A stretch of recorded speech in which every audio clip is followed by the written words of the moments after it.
Berita berikutnya, Menteri Pertahanan yang juga Capres Pemilu 2024 Prabowo Subianto mengklaim Indonesia akan jadi lumbung pangan dunia dalam 2 hingga 3 tahun ke depan.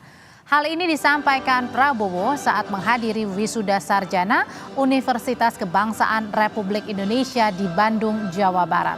Dalam pidatonya, Prabowo menyinggung soal swasembada pangan hingga food estate. Prabowo kemudian menyebut Indonesia bisa swasembada pangan bahkan jadi lumbung pangan dunia dalam 2 hingga 3 tahun ke depan.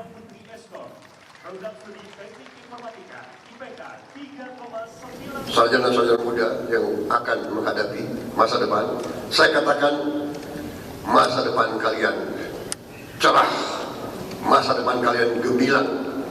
Kita negara yang diberi karunia luar biasa oleh Yang Maha Kuasa. Kita sebentar lagi kembali swasembada pangan. Kita